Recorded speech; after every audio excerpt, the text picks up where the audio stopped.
4 février 2019 et l'élaboration d'un plan d'action. Pour rappel, Vimabit est un mouvement politique regroupant plusieurs couches socio-professionnelles et également un cadre de réflexion sur les multiples politiques publiques de l'État d'éveil des consciences et d'actions multisectorielles au profit des populations sénégalaises sur le plan éducatif, sanitaire, sportif et financier. Le mouvement salue la volonté politique du président de la République de lutter contre l'impunité et la gabegie, de promouvoir sans embâche les réductions des comptes et la transparence en vue d'une gestion saine des ressources publiques. Vimabit est également préoccupé par des questions de développement socio-économique. C'est la raison pour laquelle, conscient des multiples efforts consentis par le président de la République à travers son ambitieux plan Sénégal émergent, le mouvement décide sans réserve d'apporter son soutien indéfectible à son excellence Macky Sall.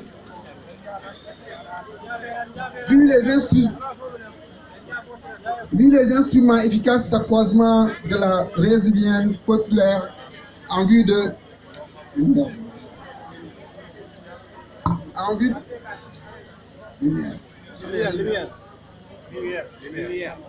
rétablir leur dignité,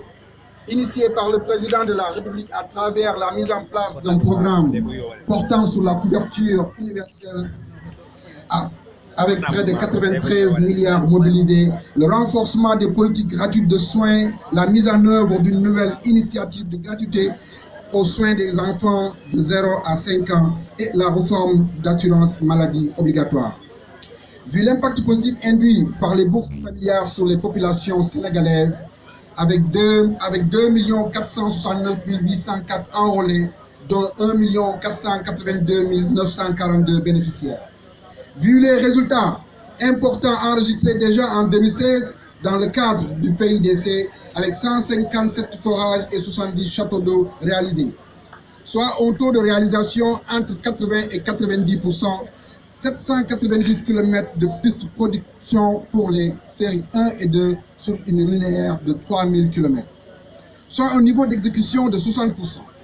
avec des études finalisées pour la réalisation de 2621 km, sans occulter le volet équipement post-récolte avec plus de 5000 équipements. Vu le dynamisme du secteur de l'agriculture, illustré entre les autres exemples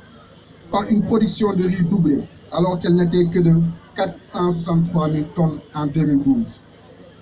Vu la relance soutenue des activités extractives des industries chimiques et de télécommunications, vu la bonne tenue des ressources publiques caractérisées par une allocation favorable aux investissements du secteur prioritaire, félicite le président de la République et s'engage résolument à œuvrer et mettre en place des stratégies pertinentes en vue de sa réélection éclatante aux prochaines élections présidentielles prévues en 2019. Mesdames et messieurs, merci de votre attention. Monsieur Baba Diallo, conseiller spécial à la présidence. waaw si tënk si olof maa ngi rafetlu teewaayu kilifa yu fi nekk yëpp di jottali nuyoo président de la République di gërëm monsieur Cheikh Ibrahima Birane Diallo bi créé mouvement bi ñu wax Vimabit victoire avec Macky Sall pour 2019 di ko encouragé di ko jottali nuyoo président de la République Birane dafa nekk koo xam ne ku bëgg goxam la ku bëgg goxam lu koy firndeel mooy naka la ñu jógee Dakar ñëw ba Kabada du neen moo ñu fi indi Birane ñëw na Dakar ñëw ci Dakar ñu doog a ne hey kii kan la ñu ne kii kat li muy wax li gëm na ko kii li muy wax li mu ngi si moom kii li muy wax li sax na si moom moo tax ñu jógee Dakar ñëw ba fii président de la République dem leen xoolal ma kii ngeen encouragé ma ko parce que dégg naa lu muy def si goxam kii ku gëm goxam la. ci kaw loolu di ñëw di ko encouragé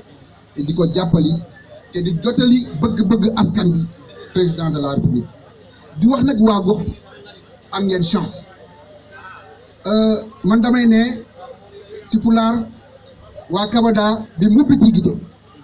mooy Kabada xippi na lan moo tax yeneen gox yi di xippi te Kabada du xippi parce que amuñu woon bët bu leen jiite boo amee nag bët bu la jiite bu la nangu woon yoon da nga koy jàppale waaye nag Birane Diallo yéen a ko mun a jàppale ndaxte yéen a ko mun a may doole gi mooy lan mooy jàppale ko nu mu jàppalee président Macky Sall jàppale ko parce que ku bëgg goxam la donc jox leen ko seeni bët ngeen topp si ginnaawam ñu jàppale président Macky Sall mais nag di leen wax bu leen kenn nax moytu leen opposition bi lu leen di wax yëpp dara du si dëgg